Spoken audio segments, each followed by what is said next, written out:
সন্ধ্যা নামার সাথে সাথে আকাশের রং বদলে যেতে থাকে। গোধূলির কমলা আভা মিলিয়ে গিয়ে ধীরে ধীরে নাচছে অন্ধকার গ্রাস করে চারপাশকে। পাখিরা বাসায় ফেরার তাড়া নিয়ে ডানা মেলে, আর দূর থেকে ভেসে আসে আজানের সুর। বাতাসে হালকা শীতলতা। দিনের কোলাহল কমে এলেও শহরের গুঞ্জন থেমে যায় না। বাড়ির উঠোনে টিমটিমে লাইট জ্বলে ওঠে। জানলার ফাঁক খুলে আসা আলোয় ঘরদোর অর্ধেক আলোকিত, অর্ধেক ছায়ায় ঢাকা পড়েছে। রান্নাঘর থেকে মশলার গন্ধ ভেসে আসছে। হয়তো রাতের খাবারের প্রস্তুতি চলছে।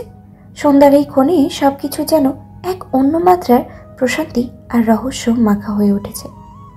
সন্ধ্যার নরম আলো জানালার ফাঁক খুলে ঘরে ঢুকছে। আকাশে কোতুলের শেষ রঙগুলো মিশে গিয়ে ধীরে ধীরে নিচে অন্ধকারে ছড়িয়ে পড়ছে। চারপাশে একটা প্রশান্ত আবহ তৈরি হলেও তালুকদার বাড়ির পরিবেশ যেন ঠিক উল্টো।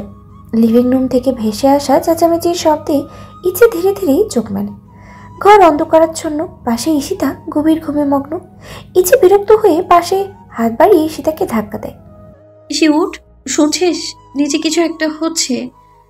ঈশিতা প্রথমে কোনো সাড়া দেয় না, কিন্তু যখন ইচ্ছে আবার ধাক্কা দেয় তখন বিরক্ত হয়ে মাথার উপর থেকে বালিশ সরিয়ে কুকড়ে উঠে বসে।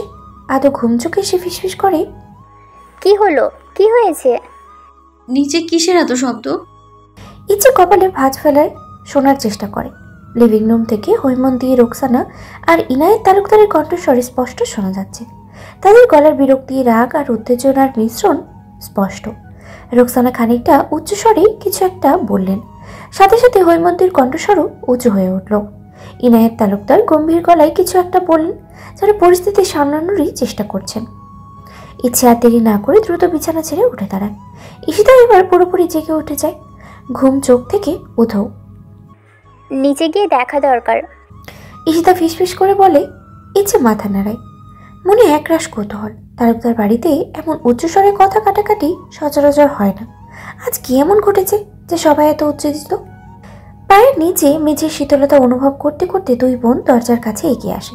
কৌতূহলী দৃষ্টিতে নিচের দিকে তাকায়, কিন্তু ওদের সামনে কি অপেক্ষা করছে সেটা তারা একদমই আন্দাজ করতে পারছিল না। নিচের দিকে তাকিয়ে ইচ্ছে আর ঈশিতা মুহূর্তেই চোখ বড় বড় করে ফেলে। তারপর আনন্দে চিৎকার করে ওঠে, আপু! দুই বোন একসঙ্গে খুশিতে লাফিয়ে ওঠে। তারপর এক দৌড়ে সিঁড়ি বেয়ে নিচে নেমে আসে। লিভিং রুমের সোফায় বসে আছে তাহসিন ইতি। পাশে দাঁড়িয়ে আছে হৈমন্তী, রোকসানা, ইনায়েত তালুকদার সহ সবাই। তাহসিনকে দেখে যেন বিশ্বাসই হতে চায় না, এতদিন পর এত বছরের দূরত্ব ঘুচিয়ে সে ফিরে এসেছে। হসপিটালের ব্যস্ততা, নতুন চাকরি, জীবন সংগ্রামের নানা দোলাচল পার করে অবশেষে সে আজ বাড়িতে এসেছে। তাহসিনদের ক্লান্ত মুখের একপাশে শান্ত হাসি, চোখে একরাশ মায়া। ইচ্ছে আর ঈশিতা দৌড়ে গিয়ে শক্ত করে তাহসিনকে জড়িয়ে ধরে। তুমি সত্যি সত্যি চলে এসেছো? ঈশিতার গলা আনন্দে ধরে আসে। তুমি কি জানো আপু কত মিস করেছি? ইচ্ছে কিছুটা অভিমানী স্বরেই বলে, কিন্তু তার কণ্ঠের উচ্ছ্বাস চেপে রাখা সম্ভব হয় না। তাহসিন হেসে ওদের মাথায় হাত বুলিয়ে দেয়। আমি কি তোদের ছাড়া থাকতে পারি?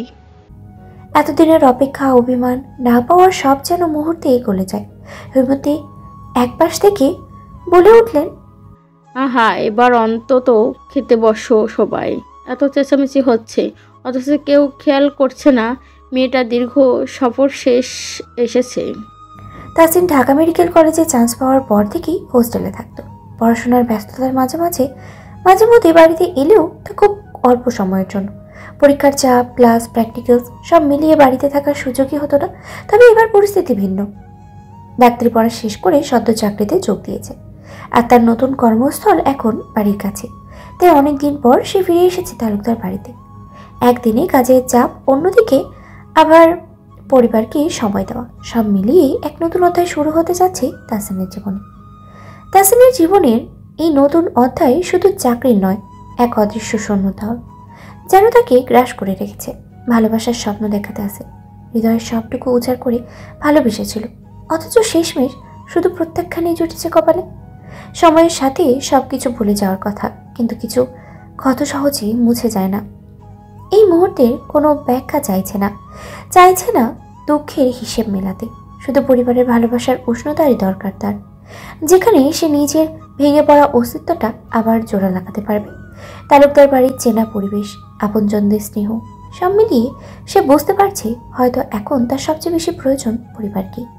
এমন সময় রুকসানা হাসতে হাসতে, আজ রান্নার দায়িত্ব আমার ছিল, তাই তোদের প্রিয় সব রান্না করেছি, তাড়াতাড়ি আয়। তাসিন হাসি মুখে মাথা নাড়ল, আর ইচ্ছে ঈশিতা একসাথে খুশিতে হাততালি দিয়ে বলে, আজ তাহলে জমবে। ঘরের মধ্যে মৃদু আলো, ভারী পর্দায় ঢাকা জানালা দিয়ে আসা হালকা বাতাসে একটু দমবন্ধ পরিবেশ তৈরি হয়েছে। মীরা একপাশে দাঁড়িয়ে চোখ মুছছে, মুখে হতাশার ছাপ স্পষ্ট। অপরদিকে মারিয়া খান ঠান্ডা চোখে মেয়ের কান্না দেখছে। ভেতরে ভেতরে মনের গুছিয়ে নিচ্ছেন নিজের পরিস্থিতিকে নিজের পক্ষে আনার জন্য। মা, তুমি কিছু একটা করো, আমি ধূসরকে চাই, ওকে ছাড়া আমি বাঁচব না। মীরা ফুপিয়ে ওঠে, কাঁপা কাঁপা কণ্ঠে কথা বলতে বলতে একরকম অনুনয় করছে মায়ের কাছে। মারিয়া খান ধীর স্থির স্বরে বললেন, কান্না করে লাভ নেই, জিততে হলে মাথা ঠান্ডা রাখতে হয়। তিনি জানেন ধূসর শুধুই সুদর্শন নয়, সে তালুকদার পরিবারের ভবিষ্যৎ কর্ণধার। মেয়ে যদি তার বউ হয় তাহলে ক্ষমতা একদম হাতের মুঠোয় চলে আসবে। মীরা হতাশ কণ্ঠে বলল, কিন্তু মা, ওই ইচ্ছের সব নষ্ট করে দিবে। ধূসর যদি ওর দিকে একটু ঝুঁকে যায়। মারিয়া খান ঠোঁট চেপে ধরে একটু হাসলেন, যেন আগেই সব ভেবে রেখেছেন। ওসব আমাকে দেখতে দাও। ইচ্ছেকে রাস্তা থেকে সরানো হবে ঠিকই, কিন্তু দূষরকে তোমার হাতে আনতে হবে বুদ্ধি দিয়ে। মীরার চোখে অদ্ভুত এক আলো জ্বলে উঠল, আর মারিয়া খানের ঠোঁটে একটা আত্মবিশ্বাসী হাসি। এই লড়াই সহজ হবে না, কিন্তু তারা দুজনেই জানে জিততে হলে সবকিছুই করা যায়। রাতের নরম হাওয়ায় বারান্দার পর্দা একটু একটু নড়ে ওঠে। তাসিন বারান্দাতে হাতল ধরে দাঁড়িয়েছিল, চোখ তার দূরের শহরের আলোয় আটকে আছে। রাস্তার ব্যস্ততা, গাড়ির হর্ন, মানুষের কোলাহল সব মিলিয়ে একটা অদ্ভুত শূন্যতা যেন রাতের নীরবতার সাথে মিশে আছে। হাতের মোবাইলটা ভাইব্রেট করে। তাসিন চোখ নামিয়ে দেখে অর্ণবের মেসেজ। সেটা একসময় তার জন্য পাগল ছিল, এখনো হয়তো আছে, কিন্তু তাসিন কখনো সেভাবে পাত্তা দেয়নি। কিছু সম্পর্ক কখনোই সমান্তরালে চলে না, এক পক্ষ আগায় অন্য পক্ষ পিছিয়ে থাকে। অর্ণবের মেসেজটা ছোট্ট, কিন্তু যেন অনেক কথা লুকিয়ে আছে। তাসিন মেসেজটা পড়ে রেখে দেয়। রিপ্লাই করার ইচ্ছেও নেই, প্রয়োজনও নেই। অথচ মনে হলো এমন কতজনকেই তো সে অবহেলা করেছে, যেমন করে আজ নিজেও অবহেলিত। দুনিয়াটা এমনই, যাকে আমি ভালোবাসি সে আমাকে অবহেলা করে, আর যে আমাদের ভালোবাসে তাকে আমি ফিরেও দেখি না। একটা তীব্র দীর্ঘশ্বাস বেরিয়ে আসে, না বলা অনেক কথা হয়ে। চোখের কোণে জমে থাকা পানি আর আটকে রাখতে পারল না, নীরবে দুফোঁটা অশ্রু গড়িয়ে পড়ল। তাসিনের মুখে এক চাপা হাসির রেখা এলেও তা একেবারেই নিস্তেজ ছিল। তাসিন মোবাইলটা বন্ধ করে বারান্দার রেলিং ধরে দাঁড়িয়ে থাকে, রাতের শহরের দিকে থাকে। কেউ জানে না এই শহর কত গল্পের সাক্ষী, কত প্রেম অপ্রেমের নিঃশব্দ কান্না এর বাতাসে ভেসে বেড়ায়। রাতের ঘন অন্ধকারে বাড়ির সকলেই গভীর ঘুমিয়েছিল। বাড়ির পরিবেশ নীরবতা, আর কেবলই বাইরের মৃদু বাতাসের শব্দ। তবে তাহসিনের চোখে ঘুম নেই।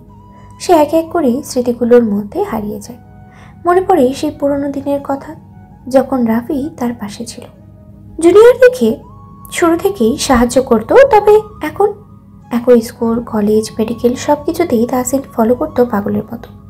রাফি যেখানেই যেত সেও পিছু নিত। এইভাবেই চলল দীর্ঘ 9 বছর। তবে এখন সব সমাপ্ত। কিছুক্ষণ পর গাড়ির হর্ন শোনা গেল। তাহসিন একটু সজাগ হয়, অবচেতন মনেই জানতো কেউ ফিরেছে। বারান্দার দিকে দাঁড়িয়েই পড়ে।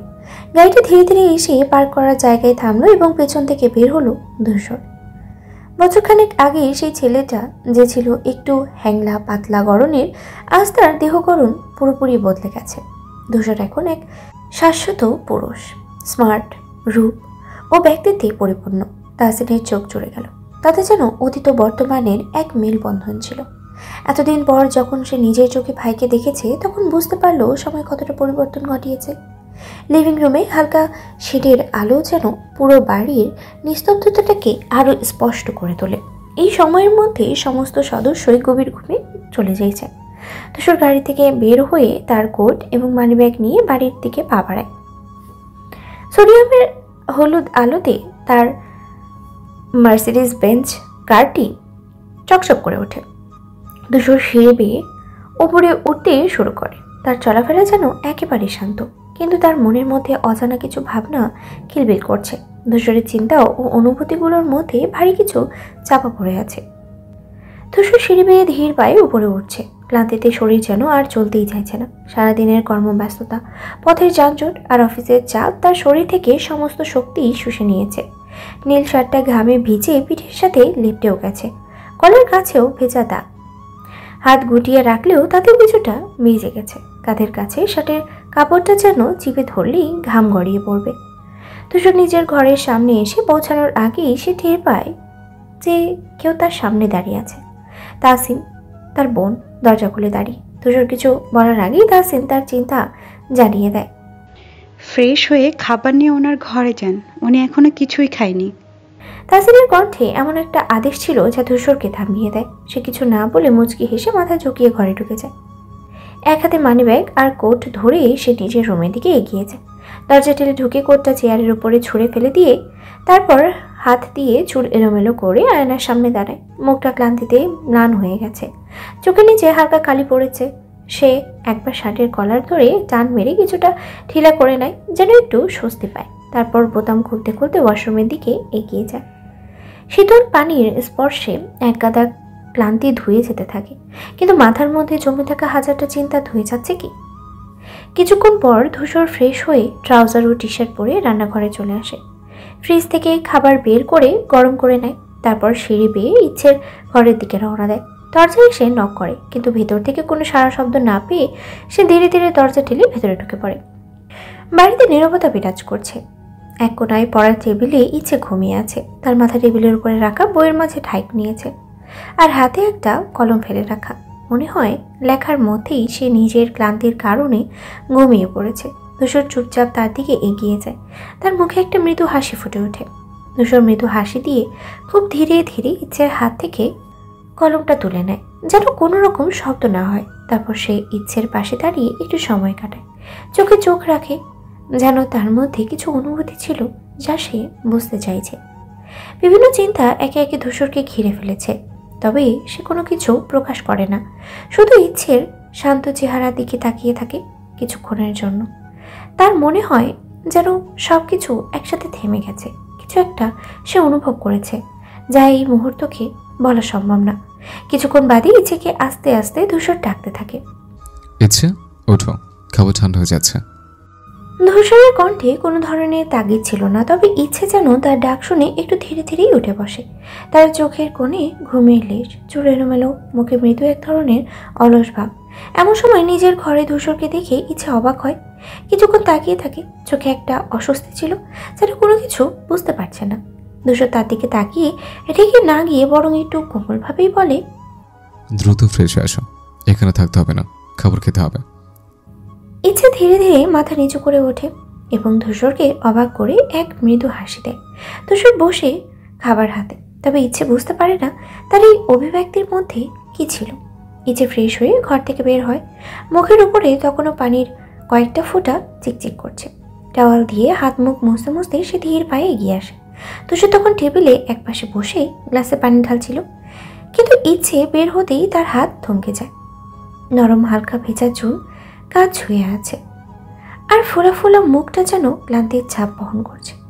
ধূসর চোখ নামিয়ে নেয়, কিন্তু এক মুহূর্ত পর আবারও তাকায়। ইচ্ছে ধূসরকে এক দৃষ্টিতে তাকিয়ে থাকে, যেন তার কথাগুলো পুরোপুরি বোঝার চেষ্টা করছে। তারপর একটা দীর্ঘশ্বাস ফেলে টাওয়ালটা টেবিলের পাশে রেখে বলে, আমি ঠিক আছি, একটু টায়ার্ড লাগছিল তাই খেতে ইচ্ছে করছিল না। ধূসর ভ্রুকুচকে বলে, ক্লান্তি নিয়ে পড়তে বসলে কি আর কিছু মাথায় ঢোকে? শরীরের যত্ন না নিলে পরীক্ষার দিন অসুস্থ হয়ে পড়বে, তখন কি হবে? ইচ্ছে চুপচাপ থাকে। ধূসরের কথার জবাব না দিয়ে শুধু হাত বাড়িয়ে তার সামনে রাখা প্লেটটা টেনে নেয়। ধূসর এক ঝলক তাকিয়ে দেখে, তারপর মাথা নাড়িয়ে বলে, ঠিক আছে, এবার খাও, বেশি কথা বলবো না, কিন্তু একদম ফাঁকি দিলে আর ছাড় পাবে না। ইচ্ছে মুখে খাবার তোলে, কিন্তু মন পড়ে থাকে অন্য কোথাও। ধূসর কিভাবে তার যত্ন নিচ্ছে এটা যেন নতুন করে অনুভব করছে সে। এতদিন ধরে সে ধূসরকে একটা নির্দিষ্ট দৃষ্টিকোণ থেকেই দেখেছে, কিন্তু আজ যেন ধূসর অন্যভাবেই ধরা দিচ্ছে তার মনে। ধূসর নিজেও আর কিছু না বলে খেতে থাকে, কিন্তু তার নজর মাঝে মাঝে ইচ্ছের দিকে চলে যায়, যেন নিশ্চিত হতে চাইছে সে সত্যি খাচ্ছে কিনা। বাইরে রাত গভীর হচ্ছে, কিন্তু ভেতরে যেন একটা নতুন অনুভূতি ধীরে ধীরে ধানা বাঁধছে দুজনের মধ্যে। রাত গভীর, পুরো বাড়ি নিস্তব্ধ। লিভিং রুমের দেয়াল ঘড়িতেই টিকটিক শব্দ হচ্ছে, আর রান্নাঘরের জানলা দিয়ে হালকা ঠান্ডা বাতাস ঢুকছে। পুরো বাড়ির সবাই তখন গভীর ঘুমে, শুধু ধূসরার ইচ্ছেই জেগে আছে। ধূসরার ইচ্ছে টেবিলের দুই পাশে বসে, টেবিলের ওপরে শুধু দুটো প্লেট, এক পাশে রাখা গরম ভাত আর আরেকটা ডিশ। ধূসর চোখ তুলে ইচ্ছের দিকে তাকায়, তারপর হালকা কণ্ঠে বলে, এইভাবে না খেয়ে থাকলে অসুস্থ হয়ে পড়বে। ইচ্ছে কোনো উত্তর দেয় না, মাথা নিচু করে শুধু খাবার মুখে দেয়। ধূসর তার দৃষ্টি নামিয়ে নিয়ে ধীর গতিতে খেতে থাকে। কিছুক্ষণ দুজনের মধ্যে কোনো কথা হয় না, শুধু চামচ আর থালার শব্দ কানে আসে। এক সময় ধূসর বলে ওঠে, এত রাত পর্যন্ত জেগে কি করছিলে? ইচ্ছে চমকে ওঠে, তারপর নরম স্বরে বলে, পড়ছিলাম, কিন্তু কখন যে ঘুমিয়ে পড়েছি টেরই পাইনি। ধূসর কাজ ছাকিয়ে বলে, পড়াশোনা ভালো, কিন্তু শরীর খারাপ হলে তো কোনো লাভ নেই, খেয়াল রাখতে হবে নিজের। ইচ্ছে ধূসরের কথার কোনো উত্তর দেয় না, শুধু খাবার খেতে থাকে। কিন্তু তার মনে হয় এই গভীর রাতে, এই নিস্তব্ধ পরিবেশে ধূসর জন্য একটু বেশি নরমভাবে কথা বলছে। বাগানের ফুল গাছগুলোর পাতায় জমে থাকা শিশির বিন্দু সকালের আলোর মুক্তোর মতো ঝকমক করছে। গাছে বসে থাকা কিছু পাখি তাদের কিচিরমিচির শব্দে যেন চারপাশকে সজীব করে তুলছে। শহরের কোলাহল এখনো পুরোপুরি শুরু হয়নি, চারিদিকে একটা নরম শান্ত পরিবেশ।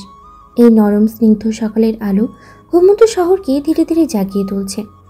জানালার ফাঁক দিয়ে সেই আলো ঘরের ভিতরে এসে পড়ছে। বিছানায় ছড়িয়ে থাকা চাদর আর ঘুমন্ত মানুষটির চোখের পাতায় আলতো ছোঁয়া দিয়ে তাকে নতুন দিনের আহ্বান জানাচ্ছে।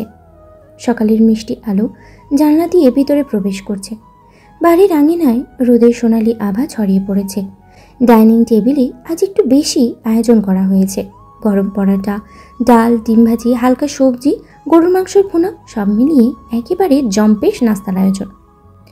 সকালে 7টা বাজতে না বাজতেই পুরো পরিবার ডাইনিং টেবিলে জড়ো হয়েছে।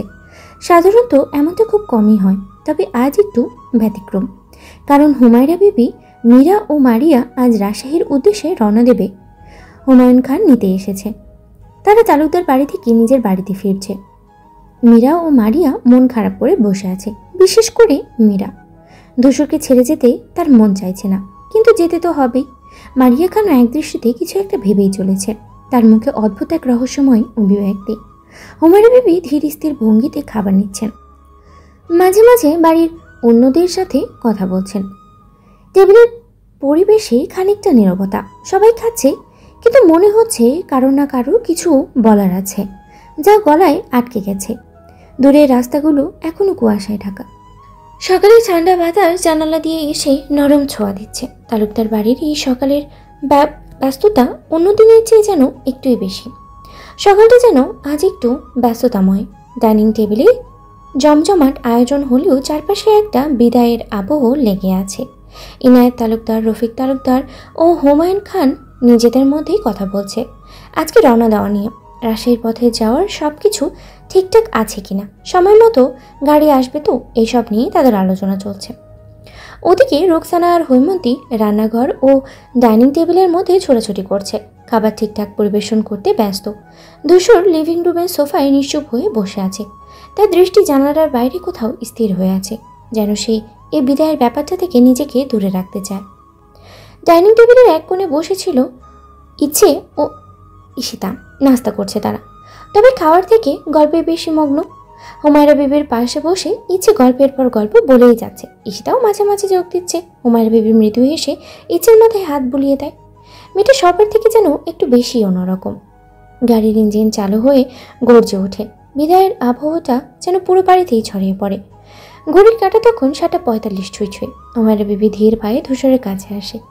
লিভিং রুম তখন প্রায় ফাঁকা, সবাই বাইরে গাড়ির কাছে চলে গেছে। ধূসর, গম্ভীর কণ্ঠে ডাকলেন তিনি। ধূসর চোখ তুলে তাকায়, মুখে চিরচেনা নির্লিপ্ত ভাব। হুমায়রা বিবি মৃদু হাসলেন। তোর উপর ভরসা আছে, কিন্তু নিজেকেও আগলাতে শিখিস। বেহিসাবে জীবন সব কিছুর উত্তর হয় না। ধূসর কিছু বলে না, শুধু স্থির দৃষ্টিতে তাকিয়ে থাকে। আর একটা কথা, হুমায়রা বিবি ধীরেই বলে উঠলেন, যার জন্য কষ্ট পাবি দেখিস সে যেন তোর কষ্টের যোগ্য হয়। ধূসর ঠোঁটের কোণে হালকা হাসি টেনে দুঃখ আর শোক দুটোর হিসেব আমি রাখি না নানু। হুমায়রা বিবি তার মাথায় হাত রাখলেন। তাই তো ভয় হয় ধূসর। একে একে হুমায়রা বিবি ও মারিয়া গাড়ির পেছনের সিটে বসে পড়ে। সামনে দরজার কাছে এসে মীরা এক মুহূর্ত দাঁড়িয়ে থাকে। তার চোখ ধূসরকে খুঁজে নেয়। ধূসর তখনও লিভিং রুমের পাশেই দাঁড়িয়ে। বিদায়ের আনুষ্ঠানিকতার বাইরে যেন একদম নির্লিপ্ত। হুট করেই মীরা তার দিকে এগিয়ে আসে। তারপর সবাইকে অবাক করে দিয়ে ধূসরকে শক্ত করে জড়িয়ে ধরে। আমায় মিস করবে তো ধূসর? মীরার গলাটা ভারী হয়ে আসে, কান্না চেপে রাখতে পারে না। এমন অপ্রত্যাশিত দৃশ্য দেখে মুহূর্তের মধ্যে সবাই কিছুটা অস্বস্তিতে পড়ে যায়। হৈমন্তী, রোকসানা, ইনায়েত, তালুকদার একে অন্যের দিকে তাকিয়ে কি বলবে ভেবে পায় না। ধূসর এক ঝটকায় নিজেকে ছাড়িয়ে নেয় মীরার থেকে। তার মুখভর্তি বিরক্তির ছাপ। এগুলো কি নাটক মীরা? তার গলা একেবারে কঠিন হয়ে ওঠে। গাড়ির এক পাশ থেকে ইচ্ছে ও ঈশিতা সবকিছুই দেখছিল। তাদের চোখ বিস্ময়ে ছানা ভরা, যেন তারা ভাবতেই পারছে না মীরা এতটা স্পষ্টভাবে ধূসরকে এভাবে জড়িয়ে ধর। মীরা কিছুক্ষণ ফ্যালফ্যাল করে ধূসরের দিকে তাকিয়ে থাকে। তারপর গাড়িতে উঠে বসে চোখের পানি মুছতে মুছতে। মীরা গাড়িতে উঠে বসতেই হুমায়রা বিবি বিরক্তর মুখে ধমক দেন, এমন ব্যবহার কি শোভা পায়? কেন ছেলের গলায় ঝাঁপিয়ে পড়তে হবে? তার কণ্ঠে স্পষ্ট অসন্তোষ। মীরা কিছু বলতে গিয়েও চুপ করে যায়, মুখ নামিয়ে ফেলে। গাড়ির মধ্যে হঠাৎ একটা অস্থিরকর নীরবতা নেমে আসে। তবে ইনায়েত তালুকদার হালকা হেসে বলে ওঠেন, ছোট মানুষ মা, বাদ দিন, ভুল করতেই পারে। হুমায়রা বিবি নরম হলেও তার মুখে গম্ভীর্য এখনো কাটেনি। তিনি জানলা দিয়ে একবার তালুকদার বাড়ির দিকে তাকিয়ে নেন, যেন এই বাড়ির সাথে আজকের জন্য সমস্ত সংযোগ ছিন্ন করে নিতে যাচ্ছেন। গাড়ির ভেতর থেকে মারিয়া একবার বাইরের দিকে তাকায়। লিভিং রুমের সামনে ধূসর এখনো দাঁড়িয়ে আছে। মুখে কেন ভাবান্তর নেই, যেন কয়েক মিনিট আগে ঘটনাটার কোনো অস্তিত্বই ছিল না তার কাছে। গাড়ির দরজা বন্ধ করে দেয়। চালক ইগনিশনে চাবি ঘোরায়। গাড়ির ইঞ্জিন গর্জে ওঠে। ধীরে ধীরে তালুকদার বাড়ির সীমানা ছাড়িয়ে সামনে এগিয়ে যায়। বাড়ির উঠোনে দাঁড়িয়ে থাকা বাকিরা একে একে ভেতরে চলে যায়। শুধু ইচ্ছে পিছন ফিরে একবার গাড়িটা চলে যাওয়া দেখে। আজকের ঘটনাটা সে সহজে ভুলতে পারবে না, বিশেষ করে ধূসরের সেই কঠিন চোখের ভাষা। ধূসর সিঁড়ি বেয়ে দোতলায় উঠে দ্রুত নিজের ঘরে ঢুকে রাগে দরজাটা জোরে লাগিয়ে দেয়। ভিতরে ঢুকেই গরম নিঃশ্বাস ফেলে, যেন নিজের ধৈর্য হারিয়ে ফেলেছে। হাতের ফোনটা ছুঁড়ে ফেলে দিয়েছে। দ্রুত ওয়াশরুমে ঢুকে যায়। শাওয়ার চালিয়ে দিয়ে তার নিচে দাঁড়িয়ে পড়ে। ঠান্ডা পানির ধারা শরীর পেয়ে নেমে আসে। গেঞ্জি ভিজে টুকটুক করে পানি ঝরতে থাকে মেঝেতে। কিন্তু তার মাথার ভেতরে একটাই প্রশ্ন ঘুরপাক খাচ্ছে, কেন? ঠিক তার সামনেই কেন এমনটা হলো? মীরার সেই স্পর্শ, তার কান্না ভেজা কণ্ঠ, সবার সামনে তৈরি হওয়ার সেই অস্বস্তিকর পরিস্থিতি সবকিছু ধূসরকে আরও ক্ষুব্ধ করে তুলেছে। সে চোখ শক্ত করে ফিসফিস করে বলে ওঠে, অসহ্য, একদম অসহ্য। ধূসরের দরজা লাগানোর শব্দে তাহসিন ঘর থেকে বের হয়ে আসে। তার মনে প্রশ্ন জাগে, হুট করে ভাইয়ার কি হলো? হুমায়রা ও মীরাদের ফ্যামিলির সঙ্গে দূরত্ব বজায় রাখার কারণে তাহসিন কখনোই তাদের সাথে সরাসরি কথা বলে না। আজও সে এখনও নিচে নামেনি। তবে ধূসর এত জোরে দরজা লাগালো, তাহসিন বুঝতে পারছিল না কি হয়েছে। ধূসর কি রাগ করেছে? কেন এত জোরে দরজা লাগালো? কিছু একটা তো হয়েছে। তাহসিন মনে মনেই ভাবে দুপুরের প্রহর। একসময় সূর্যের তেজ কিছুটা ম্লান হয়ে আসে। আকাশে মেঘের পাতলা চাদর গাঢ় হতে শুরু করে। তাপমাত্রা যেন একটু ধীরে ধীরে বাড়ছে, কিন্তু বাতাসের হালকা ঠান্ডা স্পর্শ এই সহনীয় করে তোলে এটাকে। রাস্তার তীব্র কোলাহল থেমে গিয়ে পরিবেশের নিস্তব্ধতা যেন আরো গভীর হয়ে ওঠে। ঘরের ভেতরে একটি অদ্ভুত শান্তির অনুভূতি ছড়িয়ে পড়েছে। বাড়ির জানলাগুলো বন্ধ, রোদের আলো আধো অন্ধকারে মিলিয়ে যাচ্ছে। লিভিং রুমে সোফাতে বসেছিল, ঘোরাফেরা করতে করতে টেলিভিশনের স্ক্রিনে মনোযোগ দেয় ইচ্ছে। তার চোখের পাতা কিছুটা ভারী আর একটু ক্লান্তি দেখতে পাওয়া যায়। কিছুক্ষণ পর তাহসিন রেডি হয়ে শপিং মলের উদ্দেশ্যে বের হওয়ার জন্য প্রস্তুত হয়। তার সাথে রয়েছে মালা ও ঈশিতা। ইচ্ছেকে জোর করেও সঙ্গে নিতে পারেনি। ইচ্ছে নাকি কেনাকাটার মন নেই, নেক্সট টাইম যাবে বলে কেটে পড়েছে। ঈশিতা প্রায় কেঁদে ফেলেছে, তারপরও আনতে পারেনি। শেষে তারাই রওনা দেয়। আজকের দিনটা তারা একসাথে বাইরে কাটাতে চায়। আর তাহসিনের মুখে এক অদ্ভুত আগ্রহ ছিল বোনকে সব সময় দিবে। কতদিন পর। মালা তার বয়সের তুলনায় বেশ দায়িত্বশীল। আর ঈশিতা হেসে হেসে মাঝে মাঝে যোগ ফেলে পরিবেশটাকে মজার বানিয়ে দেয়। ঈশিতা মজা করেই বলে, আচ্ছা, আজকের দিনটা যদি হালকা কিছু কেনাকাটা করি তবে কেমন হয়? সবাই একটু স্টাইলিশ দেখাবে। আর তাহসিন মুচকি হেসে জানায়, তবে তো শুধু শপিং করতে হবে, আর কিছুই না। এদিকে বাড়ির মধ্যে পুরোপুরি শান্ত পরিবেশ বিরাজ করছে। ইচ্ছে একা বসে লিভিং রুমে কার্টুন দেখছে। চোখে ক্লান্তির ছাপ, তবে কিছুক্ষণ আনন্দের জন্য টিভির সামনে বসেছে। ইচ্ছের মনে কোনো কারণে অনেক চিন্তা ভাবনা নিয়ে একদিকে ভারী, কিন্তু কার্টুনের হাস্যরসে সে কিছুটা অন্যমনস্ক হয়ে যায়। বাড়ির এই শান্ত পরিবেশ তাকে কিছুটা প্রশান্তি দেয়, যদিও কিছুটা সময়ের জন্য সব কিছু তার নিজের মতো অনুভব করার সুযোগ পায়। মিসেস হৈমন্তী তার মাজা ব্যথার জন্য ওষুধ খেয়ে শুয়ে পড়েছে। তার শরীরের শক্তি কিছুটা কমে গেছে, তবে সুস্থ হওয়ার আশা নিয়ে ঘুমাতে গেছেন হৈমন্তী। তার ব্যথায় চোখের মধ্যে কিছুটা অস্থিরতা প্রকাশ করে। বাড়িতে কেউ না থাকায় তিনি আরামে নিজের ঘরেই শুয়ে থাকেন। অন্যদিকে ধূসর নিজের কাজ নিয়ে ব্যস্ত। ল্যাপটপে কিছু গুরুত্বপূর্ণ কাজ চলছে। ধূসর খুব মনোযোগ দিয়ে কাজ করছে। বাড়ির পরিবেশ একটু থমকে গেছে, যেন প্রতিটি সদস্যের জীবনের কিছু সময়ের জন্য চুপচাপ অবস্থান। এদিকে মালা, ঈশিতা ও তাহসিনের শপিং মল যাওয়া এবং অন্যদিকে বাড়ির শান্ত পরিবেশ, সবকিছুই এক অদ্ভুত রূপে জমে উঠেছে। ধূসর কিছুক্ষণ ল্যাপটপে কাজ করার পর চোখ ঘুরিয়ে দেয়াল ঘড়ির দিকে তাকায়। সময় গড়িয়ে গেছে অনেকটা। দুপুর প্রায় শেষের দিকে। কপালের মাঝে ভাঁজ ফেলে সে হাত ঘষে ওঠে। দীর্ঘক্ষণ স্ক্রিনের দিকে তাকিয়ে থাকার কারণে চোখ দুটো ভারী লাগছে। ক্লান্তি কাটাতে কফি খাওয়ার চিন্তা করে এবং চেয়ার ঠেলে উঠে দাঁড়ায়। ধীরে ধীরে সিঁড়ি বেয়ে নিচে নামে ধূসর। পা ফেলার সঙ্গে সঙ্গে বাড়ির নিস্তব্ধতা যেন আরও বেশি অনুভব করে। এতক্ষণ উপরে থাকার কারণে বুঝতে পারেনি, কিন্তু এখন মনে হচ্ছে পুরো বাড়িটাই ফাঁকা। কোনো হাসির শব্দ নেই, কোনো কথোপকথন নেই, শুধু নিস্তব্ধতা। কিচেনের দিকে পা বাড়াতে গিয়েও একটু থমকে দাঁড়ায় ধূসর। স্বাভাবিক সময়ে এই সময়টায় বাড়িতে কিছুটা কোলাহল থাকার কথা, কিন্তু আজ যেন কিছুই নেই। মনে মনে ভাবে, সবাই কোথায় গেল? সে ধীর পায়ে হৈমন্তীর ঘরের দরজার কাছে গিয়ে উকি দেয়। ভেতরে তাকাতেই দেখে তার মা হৈমন্তী গভীর ঘুমে আচ্ছন্ন। পাশের টেবিলে ওষুধের পাতা পড়ে আছে। সম্ভবত ব্যথার জন্য ওষুধ খেয়ে শুয়ে পড়েছেন। ধূসর কিছুক্ষণ দাঁড়িয়ে থাকে, কিন্তু তাকে ডাকতে মন চায় না। ঘুম ভাঙানো ঠিক হবে না ভেবেই সে আস্তে করে দরজা থেকে সরে আসে।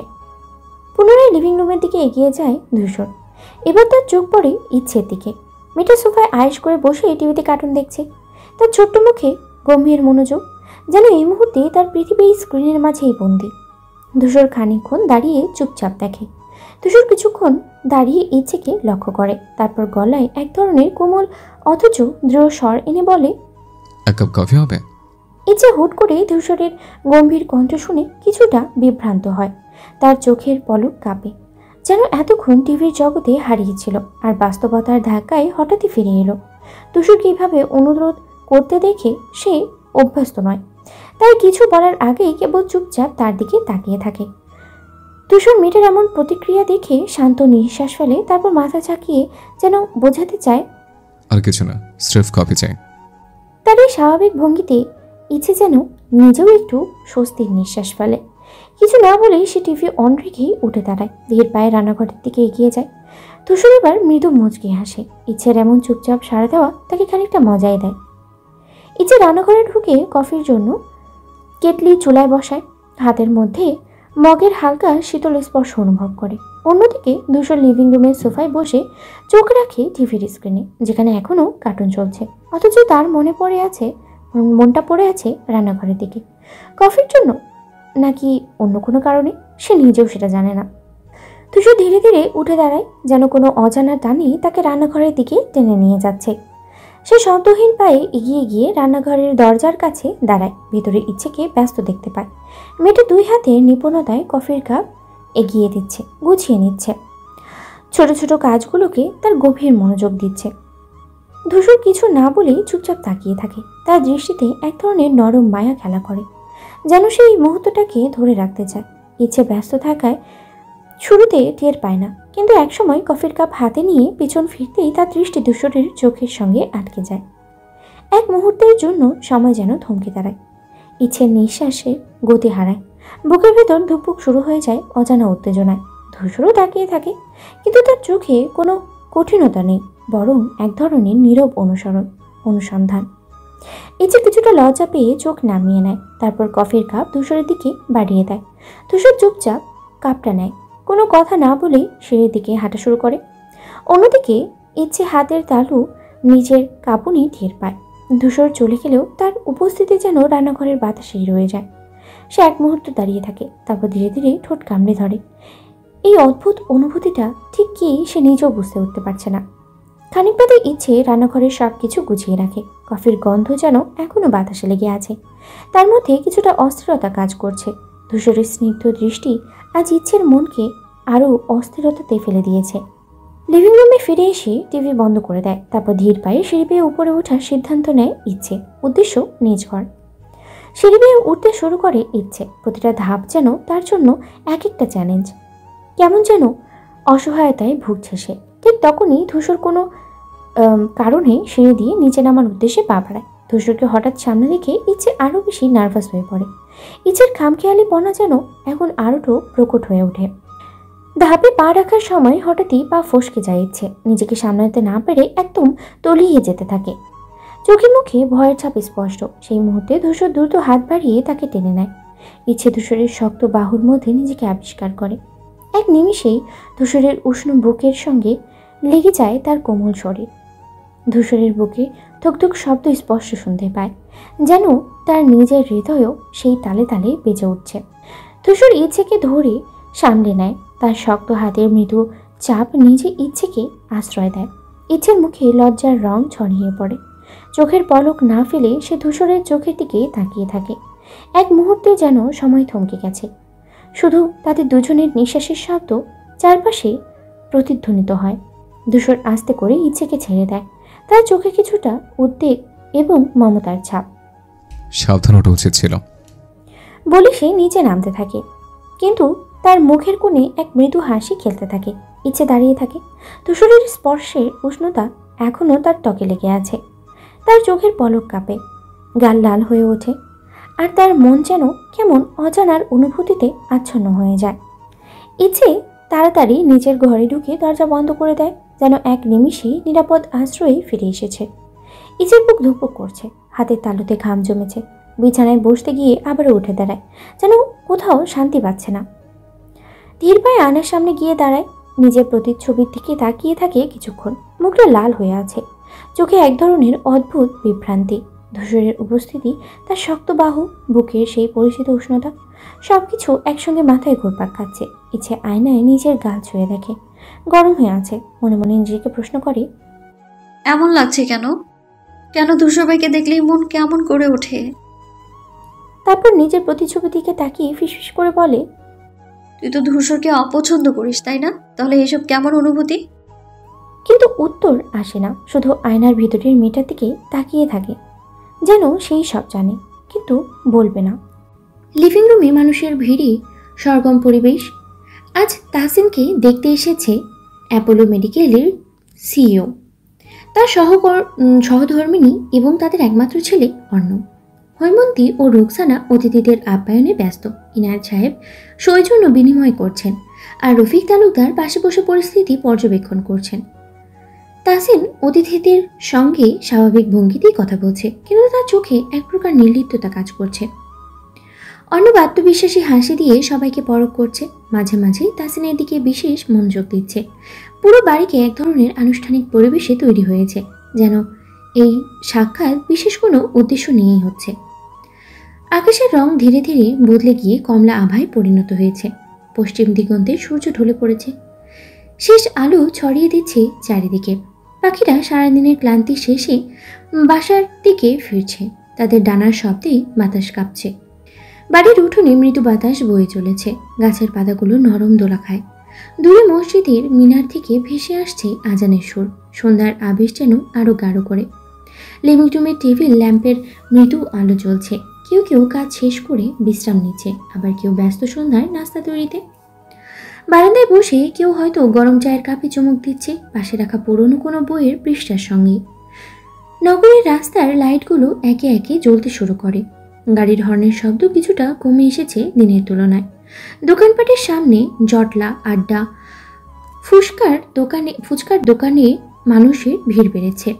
কেউ হয়তো দীর্ঘদিন পর বন্ধুর সাথে দেখা করে গল্পে মেতে উঠেছে। সন্ধ্যা এক অদ্ভুত মায়াময় সময়, যেখানে দিনের ব্যস্ততা ধীরে ধীরে মিলিয়ে গিয়ে রাতের প্রশান্তি নামাতে শুরু করে। তাহসিন শপিং মল থেকে ফিরে দরজায় পা রাখতেই বুঝতে পারি বাড়ির পরিবেশ স্বাভাবিক নয়। লিভিং রুমে বেশ কিছু লোকের সমাগম হয়েছে। সবাই বেশ ব্যস্ত এবং কথাবার্তায় সিরিয়াস ভাব স্পষ্ট। সে ভ্রু কুঁচকে চারপাশে তাকায়। মানুষের ফিসফাস, হৈমন্তীর তৎপরতা, ইনায়েত সাহেবের গম্ভীর মুখ, সব মিলিয়ে যেন একটা অদ্ভুত পরিবেশ তৈরি হয়েছে। কিন্তু সবচেয়ে বেশি অবাক করে তাকে অর্ণবের উপস্থিতি। অ্যাপোলো মেডিকেলের সিইও ও তার পরিবার এখানে। অর্ণবকে বরাবরই সে পাত্তা দিত না, বরং একসময় কটাক্ষই করত। তাহলে আজ হঠাৎ এত সৌজন্যে দেখিয়ে বাড়িতে এসেছে কেন? এসব ভাবতে ভাবতেই তাহসিন ব্যাগগুলো নামিয়ে দ্রুত নিজের ঘরে চলে যায়। দরজা বন্ধ করেই সে আয়নার সামনে গিয়ে দাঁড়ায়। তার চোখে মুখে ক্লান্তি ভেসে উঠেছে। নিজের প্রতিছবি দিকে তাকিয়ে ভাবে, আমি তো একবার ব্যর্থ হয়েছি, আবার কি নতুন করে সত্যি ভালোবাসতে পারবো? তাহসিনের মনে পড়ে যায় পুরনো সেই স্মৃতি, সেই কষ্ট, সেই বিশ্বাসভঙ্গ। আর আজ অর্ণব হুট করে বিয়ের প্রস্তাব নিয়ে এসেছে কেন? এসব নিয়ে ভাবতেই তার ভিতরে একটা অস্বস্তি কাজ করতে থাকে। ঠিক তখনই দরজায় কড়া নাড়ে হৈমন্তী। সে ধীরে দরজা খুলতেই তার মা এক গাদা শাড়ি হাতে নিয়ে ভিতরে ঢুকে পড়ে। তাড়াতাড়ি রেডি হও, সবাই বসে আছে, শাড়ি পরে নিচে যেতে হবে। তাহসিন বিরক্ত হয়ে বলে, আমি রাজি না মা, আমি বিয়ের জন্য প্রস্তুত না। হৈমন্তী একদম গম্ভীর হয়ে যায়। কিছুক্ষণ চুপ থেকে বলে, ইনায়েত সাহেব চান এই বিয়ে হোক। এটা তোমার আব্বার পুরনো বন্ধুর ছেলে, আমাদের না বলার উপায় নেই। তাহসিন হতভম্ব হয়ে যায়। তাহলে তার ইচ্ছার কোনো মূল্য নেই? পরিবারের সিদ্ধান্তই চূড়ান্ত? তার বুকের মধ্যে একটা শূন্যতা কাজ করে। তাহসিন জানে অর্ণবের সঙ্গে তার সম্পর্ক কখনো স্বাভাবিক ছিল না। তাহলে কেন তাকে এই সম্পর্কে জোর করে ঢুকিয়ে দেওয়া হচ্ছে? তার দৃষ্টি পড়ে হাতে পড়া শাড়িটার দিকে। এই শাড়িটা কি তার ভবিষ্যতের প্রতীক? একটা জীবন যেখানে তার কোনো মতামত নেই, শুধু পরিবারের সিদ্ধান্তই সব। তাহসিন গম্ভীর একটা শ্বাস নেয়। আজ রাতের পর তার জীবন হয়তো বদলেই যাবে, কিন্তু সেই পরিবর্তন সে আদৌ চায় কিনা সেটা কখনো সে নিজেই জানে না। লিভিং রুমে জমাট বাঁধা পরিবেশ, আলো ঝলমলে, ঝাড়বাতির নিচে সবাই বেশ গম্ভীর মুখে বসে আছে। অর্ণবের বাবা মা, ইনায়েত সাহেব, হৈমন্তী এবং অন্যান্য ঘনিষ্ঠ আত্মীয়রা গভীর মনোযোগে কথাবার্তা চালাচ্ছে। এই আলোচনা যে খুবই গুরুত্বপূর্ণ তা স্পষ্ট বোঝা যাচ্ছে। ঈশিতার ইচ্ছে একপাশে দাঁড়িয়ে আছে, দুজনেই কিছুটা অস্বস্তিতে। তাহসিনকে শাড়ি পরিয়ে নিচে আনা তাদেরই দায়িত্ব ছিল, আর সেটা সফলভাবেই করেছে। কিন্তু তাহসিনের মুখ দেখেই মনে হচ্ছে সে এখনো পুরো পরিস্থিতির সঙ্গে মানিয়ে নিতে পারেনি। তাহসিন ধীর পায়ে লিভিং রুমে প্রবেশ করে, আর সবার দৃষ্টি তার দিকে চলে যায়। লাল সোনালি কাজ করা শাড়িতে সে সত্যি অপূর্ব দেখাচ্ছে, কিন্তু তার চোখের গভীরে লুকিয়ে থাকা সংশয় কেউ ধরতে পারে না। সে কিছুটা কাঠিন্য ভঙ্গিতেই সামনে গিয়ে দাঁড়ায়। ঈশিতাও ইচ্ছে তাকে ধীরে সোফার দিকে নিয়ে যায়। অর্ণব তখনই উঠে দাঁড়িয়ে তাকে জায়গা করে দেয়। তারপর সে নিজেও বসে পড়ে তাহসিনেরই পাশে। মুহূর্তের জন্য পুরো ঘর নিস্তব্ধ হয়ে যায়, যেন এই দৃশ্যটা চুপচাপ সবার মধ্যে এক ধরনের অদৃশ্য আবেগ তৈরি করেছে। অর্ণবের বাবা হালকা গলায় বলেন, আমরা চাই বিয়ের ডেট দ্রুত ঠিক হোক, যেহেতু দুই পরিবার আগে বিষয়টা ঠিক করে রেখেছিল, তাই আজ অঙ্কটি পড়িয়ে দিলে ভালো হয়। তাহসিন কেমন বলো মা? তাহসিন কিছুক্ষণ চুপ থাকে। সে বুঝতে পারছে এখানে তার মতামত দেওয়ার জন্য কেউ অপেক্ষা করছে না। বিষয়টা অনেক আগে থেকেই ফাইনাল, শুধু আনুষ্ঠানিকতাই বাকি। হৈমন্তী আগে এসে মৃদুস্বরে বলে, তোমার আব্বার ইচ্ছা ছিল এই বিয়েটা যেন হয়। তুমি তো জানো বাবার কথার বিরুদ্ধে আমরা কিছুই করতে পারি না। তাহসিন একটা শুকনো হাসি দেয়। তার হাতে একটা ছোট্ট মখমলের বাক্সে এগিয়ে দেওয়া হয়। সেখানে হীরের আংটি রাখা। সবাই অপেক্ষা করছে অর্ণব নিজ হাতে তাহসিনকে আংটি পরাবে। তাহসিনের চোখ একবার অর্ণবের দিকে যায়। সে কি সত্যি এই সম্পর্কে জড়াতে চায়, নাকি এটা নিছকই পরিবারের চাপে বাধ্য হয়ে নেওয়া সিদ্ধান্ত? তাহসিনের বুকের মধ্যে হাজারো অনুভূতি খেলছে, কিন্তু বাইরে থেকে সে নিঃশব্দে হাত বাড়িয়ে দেয়। আর সেই মুহূর্তে অর্ণব ধীরে ধীরে আংটি তার অনামিকায় পরিয়ে দেয়। লিভিং রুমে সবাই হাততালি দেয়, হাসি রোল পড়ে যায়, কিন্তু তাহসিনের হৃদয়ের ভিতরটা ধীরে ধীরে যেন আরো ভারী হয়ে আসে। সব কিছু জেনেও কেন নিজেকে পোড়াতে চাইছেন অর্ণব? তাহসিনের কণ্ঠ কাঁপছে, চোখ ছলছল করছে। আমি ভালোবেসেছি, ঠকেছি, আবার ভেঙে পড়েছি, আর পারবো না, আপনাকে ভালোবাসতে পারবো না অর্ণব, প্লিজ। বলেই ডোকরে কেঁদে উঠে তাহসিন। কাঁধ কাঁপছে, বুকের ভেতর জমে থাকা সব কষ্ট যেন একসঙ্গে বেরিয়ে আসতে চাইছে। দুজনকে কথা বলার জন্য একান্ত সময় দেওয়া হয়, কিন্তু দরজা বন্ধ হতেই যেন সেই চাপা কষ্টের পাহাড় ভেঙে আসে তাহসিনের উপর। অর্ণব চুপ করে তাকিয়ে থাকে কিছুক্ষণ, চোখে মুখে একরাশ যন্ত্রণা, কিন্তু কোনো অভিযোগ নেই। তারপর এক ধাক্কায় ভুলে যায় সব দ্বিধা, সব দূরত্ব। সে এগিয়ে আসে, তাহসিনকে শক্ত করে জড়িয়ে ধরে। তাহসিনের পুরো শরীরটা কাঁপছে, কান্নায় গলা ধরে আসছে তার। এতদিনে চেপে রাখা কষ্ট, অবহেলা, প্রতারণার তীব্র যন্ত্রণা আজ যেন বাঁধ ভেঙে বেরিয়ে আসছে। অর্ণবের সামনে এত দুর্বল হতে চায়নি সে, কিন্তু নিজের ভিতরের যন্ত্রণা আর আটকে রাখতে পারল না। তাহসিন থমকে যায়, বুকের ভিতর ধুকপুক শব্দ স্পষ্ট শুনতে পায়। মনে হয় যেন কোথাও আটকে গেছে সে। অর্ণবের আলতো স্পর্শ, কপালে নরম হাতের ছোঁয়া, এসব কি সত্যি নাকি আরেকটা স্বপ্ন যা একদিন ভেঙে যাবে? তাহসিনের চোখে মুখে দ্বিধা ফুটে ওঠে, কিন্তু কিছু বলে না, শুধু চুপ করে থাকে। অর্ণবের কণ্ঠ শুনে তার উষ্ণতা অনুভব করে। হয়তো এই মুহূর্তের জন্য এইটুকুই যথেষ্ট, একটা প্রতিশ্রুতি যে সে আর একা থাকবে না। অর্ণব তাকে শক্ত করে ধরে রাখে, যেন তার কাঁধে ভর দিয়েই তাহসিন সব দুঃখ ঝেড়ে ফেলতে পারে।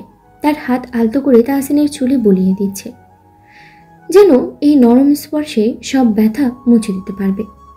তাহু, এমনটা বলো না।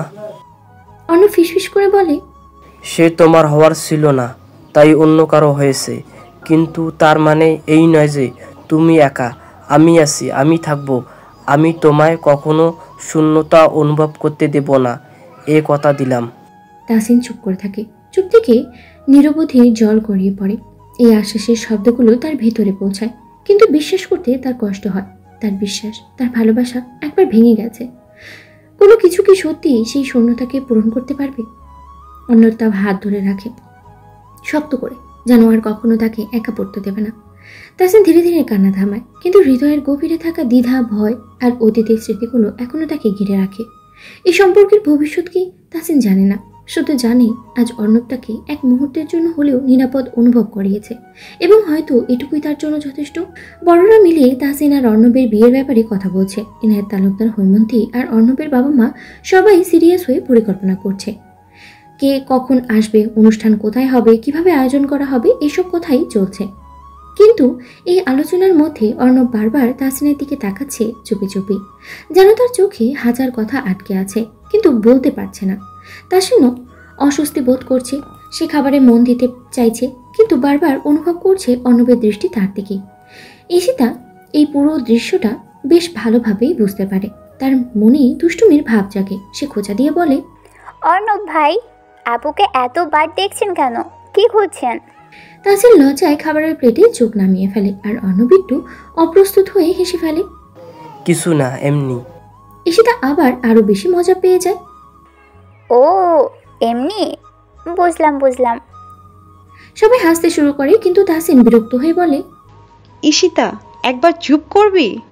এই হাসাহাসির মধ্যে ইনায়েত তালুকদার একটু বিরক্ত হয়ে চারপাশে তাকিয়ে বলে, তুষার কোথায়? খেতে বসেনি কেন? হৈমন্তী তখন বলে, ওনার তো অভ্যাস, তো আলাদা হয়ে ঘরে বসেই খাবে। কিন্তু ইনায়েত তালুকদার সেটা মানতে রাজি নয়। না, সবাই মিলে খাচ্ছে, ও আলাদা খাবে কেন? ইচ্ছাময়ী যা তো, গিয়ে তুষারকে ডেকে আন। ইচ্ছে চমকে যায়। ধূসরকে ডেকে আনার জন্য তাকে পাঠানো হচ্ছে কেন? যেন তার বুক ধকবক করে ওঠে। সে ধীরে ধীরে উঠে দাঁড়ায়, আর সবাই তার দিকে তাকায়। ঈশিতা ফিসফিস করে বলে, যাও যাও, ধূসর ভাইকে ভালো করে ডেকে আনো। ইচ্ছের কপালে ভাঁজ ফেলে তাকায়, তারপর ধীরে ধীরে সিঁড়ির দিকে এগিয়ে যায়। ইচ্ছে ধীরে ধীরে সিঁড়ি বেয়ে উপরে উঠতে থাকে। ধূসরকে ডাকতে এসেছে, কিন্তু কেন যেন বারবার তার সামনেই চলে আসতে হয়। মনকে বোঝায় কাকতালীয় কিছু হবে হয়তো, কিন্তু ভিতরের অস্থিরতা ঠিকই টের পায় সে। ধূসরকে ডাকার সময়টা কেন যেন তার নিজের কাছেই অদ্ভুত লাগে। মনে ভাবতে ভাবতে দরজার সামনে এসে দাঁড়ায়। একবারও না ভেবেই দরজায় ঠেলে ভিতরে ঢুকে যায়। ভেতরে ঢুকতেই মুহূর্তের মধ্যেই থমকে যায় সে। ধূসর ঠিক তখনই শার্ট খুলে রেখেছে, শুধু প্যান্ট পরা অবস্থায় আয়নার সামনে দাঁড়িয়ে আছে। চোখের সামনে ধূসর দাঁড়িয়ে উন্মুক্ত শরীর, শুধু প্যান্ট পরা অবস্থায়। ঘরের নরম হলুদ আলোয় তার তামাটে গায়ের রং আরও গাঢ় লাগছে। শক্তপোক্ত শরীর, প্রশস্ত কাঁধ, গভীর বুকের ভাঁজ আর তীক্ষ্ণ সুঠাম পেশিগুলো ঠিক যেন কোনো ভাস্করের মতো নিখুঁতভাবে গড়ে ওঠা। তার বুকের একপাশে হালকা দাগ, হয়তো পুরনো কোনো চোটের চিহ্ন। পেটের 6টি স্পষ্ট মাংসপেশি ওঠানামা করছে তার গভীর শ্বাসের সাথে। আর গলার নিচের থেকে কাঁধ বরাবর লম্বা শিরাগুলো যেন তার শক্তিমত্তার প্রকাশ বহন করছে। চওড়া পিঠ, উন্মুক্ত শরীর, তার গায়ে ঘামের গন্ধটা মিশে আছে হালকা সুগন্ধির সঙ্গে। ইচ্ছে হতভম্ব হয়ে দাঁড়িয়ে যায়। এতদিন ধূসরকে এত কাছ থেকে কখনো দেখেনি। তার বুকের ভিতরে ধুকপুক হয়ে ওঠে, গলা শুকিয়ে আসে, দ্রুতই ঘুরে চলে যেতে চায়। কিন্তু ঠিক তখনই ধূসর এক ঝটকায় দরজার দিকে এগিয়ে এসে সেটা লক করে দেয়। এসে যখন পড়েছ, যারও তো তারা কিসের? ধূসরের গলা গভীর, চোখে মুখে চাপা রহস্য। ইচ্ছে আতঙ্কিত হয়ে ওঠে। আমি আমি ভুল করে ঢুকে গেছি। ধূসর কিছু বলে না, শুধু এক পা এগিয়ে এসে ইচ্ছেকে দেয়ালের সাথে আটকে ফেলে। ভুল করেছ? ঠিকই তো এসছ, নখ ছাড়া। আমি ভাবছিলাম আজ যদি না আসতে তাহলে হয়তো আমাকে যেতে হতো তোমার কাছে। ধূসরের গলার স্বর রহস্যময়, গভীর, ইচ্ছেকে আরো অস্বস্তিতে ফেলে দেয়। ভাইয়া ছাড়ুন আমায়। ইচ্ছে ফিসফিস করে, কিন্তু ধূসরের বাধা একটুও নরম হয় না। তার চোখে মুখে কি মজা নাকি অন্য কিছু, ইচ্ছে বোঝার চেষ্টা করে, কিন্তু নিজেই যে কেমন শ্বাস বন্ধ করে আসছে তা ঠিক বুঝতে পারছে না। ধূসর ইচ্ছের চোখের দিকে গভীরভাবে তাকিয়ে থাকে। তারপর এক মুহূর্তের জন্য যেন তার ভেতরেও দ্বিধা খেলা যায়। ধীরে ধীরে সে একপাশে সরে দাঁড়ায়, দরজার লক খুলে দেয়। এখন যেতে পারো, তবে নেক্সট টাইম নখ ছাড়া ঢুকলে এই ভুলটার শাস্তি ঠিকই দেব। ধূসর বলে, গলার এক ধরনের চাপা উত্তাপ লুকিয়ে রেখে। ইচ্ছে আর এক মুহূর্ত দাঁড়ায় না, দ্রুত দরজা খুলে বাইরে বেরিয়ে আসে। বুক ধড়ফড় করছে, মনে হচ্ছে শ্বাস নিতে পারছে না, কিন্তু তবুও পিছনে ফিরে তাকানোর সাহস হয় না তার। আর ধূসর, সে আয়নার দিকে তাকিয়ে মৃদু হাসে। এবার না ছেড়ে দিলাম, কিন্তু পরের বার। তার কণ্ঠে খেলা করে এক রহস্যময় অভিপ্রায়, যার জট ইচ্ছে নিজেই ধীরে ধীরে খুলবে একদিন। রাত গভীর হতে শুরু করেছে, আকাশে কালো মেঘের আনাগোনা যেন কোনো গোপন রহস্য বয়ে আনছে। চারদিক নিস্তব্ধ, কেবল মাঝে মাঝে শোনা যাচ্ছে ঝিঝি পোকার একটা নাড়া, দূরে কোথাও কোনো নিশাচর পাখির ডানা ঝাপটানোর শব্দ। বাতাসে একটা শীতল ভাব, নিঃশব্দে বয়ে চলেছে হালকা ঠান্ডা হাওয়া, যেন রাতের নিস্তব্ধতাকে আরো বেশি গভীর করে তুলেছে। তালুকদার বাড়ির বড় বারান্দায় মিটমিট করে জ্বলছে হলুদ আলো। হালকা দুলতে থাকা পর্দাগুলো ছায়া আলো খেলা করছে। চারপাশের বাগানে জমে থাকা শিশিরের ফোঁটাগুলো চাঁদের ম্লান আলোয় চকচক করছে, যেন ছোট ছোট মুক্তোর দানা ছড়িয়ে আছে ঘাসের গায়ে। ইচ্ছে ঘরের জানালার পাশে দাঁড়িয়ে আছে, চোখ তার উদাসীন, জানলা দিয়ে বাইরে তাকিয়ে আছে। দূরের নক্ষত্রগুলো যেন তার মনের কথাগুলো বুঝতে পারছে। মনে হচ্ছে রাতের বাতাসও তার অনুভূতি বুঝতে পেরে হালকা করে তাকে ছুঁয়ে যাচ্ছে। বুকের মধ্যে একটা অস্থিরতা, একটা চিনচিনে অনুভূতি, যা সে বুঝে উঠতে পারছে না।